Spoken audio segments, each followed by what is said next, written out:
Welcome to St. Paul's. I'm Pastor Berg here, and today we have a hymn that's picked for the Sunday of Saints Triumphant. Now, our stewardship emphasis will take us to think about something differently, but this song will be the one, or this hymn will be what we will use to begin our worship service. And I want you to think, as Saints Triumphant, think of that beautiful home where there is the tree of life and there is the water of life, that those who eat of it will live forever. There the saints will stand before the throne of God, praising our God forever. This is what our loved ones who died in Christ rejoice in, and this is what you and I are looking forward to as well. Now, dactylic hexameter. It's not something that comes to mind regularly, but Pastor Hemmelman knew exactly what this was about. Dactylic hexameter. It is a meter that was used to write some Greek and Latin epic poems. An example of one would be the Greek epic poem, Homer's Iliad. It's where you have a hero and you talk about the great things that this hero is able to accomplish. So it is something that was very powerful for the Greeks and for the Latins or for the Romans. What this really means is that there is a meter and a way in which this was written. It would be a long syllable followed by two short syllables. And here's an example below that you can look at, and you can see what it means, dactylic hexameter. The reason I'm saying this and making a big deal about dactylic hexameter is because of the hymn we chose, Jerusalem the Golden. Maybe you didn't know this, but this is a very old hymn. Bernard of Cluny wrote this a very long time ago in 1145. And as he wrote this, and what we have in the hymn is actually just a small portion of what he wrote. In 1145, he wrote the Latin epic poem entitled On Contempt of the World. Do you see that number there? Almost 3,000 lines in dactylic hexameter, because he wanted to tell an epic poem about this.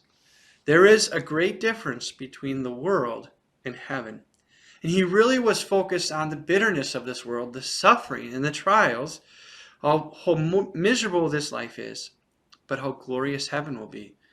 That idea of Revelation 7, where there will be no more tears, there will be no more fears, there will be no more evil, that we will have the tent of the Lord spread over us, and we will be at peace, and we will have everything we need for all eternity. Jerusalem the Golden is a powerful hymn because it focuses our eyes on Jesus. And it lets us think about all our loved ones who have died in Christ and where they are right now. And it lets us too give that one final plea that we might be there too. What we're going to do now is, before we look at the hymn, I'm going to start this on another computer. We're going to listen to this song. And let me just talk about it. Verse 1 really expresses the joy of seeing a new heaven, Jerusalem. Jerusalem the Golden, right? The sight of it refreshes the weary and the oppressed. I know not what joys await us there. What radiance of glory, what bliss beyond compare. Verse 2, enjoy the inhabitants and the blessings of heaven. Bernard of Cluny lets us think about who's going to be there in the halls of Zion. Angels, martyrs, saints, and the Prince himself, Jesus. Verse 3 leads us to look forward to shouts of triumph at the victory feast. To think, there in the throne, the Prince is there, our leader is there, and we get to shout with triumph at the banquet. We're clothed in white, ready to live with Jesus forever. I invite you now to sing with me verse 4. It's a final plea to Jesus to bring us to our heavenly home with our triune God. So we're just about there. Let's sing this together.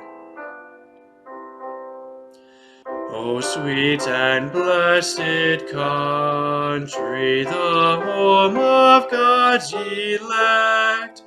O sweet and blessed country, that eager hearts expect.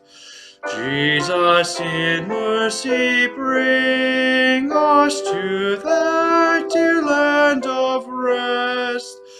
You are with God the Father and Spirit ever blessed. May your week be filled with this hymn tune. May your heart be filled with singing about the joy that our loved ones who have died in Christ enjoy, and what we too will enjoy with them. God bless you.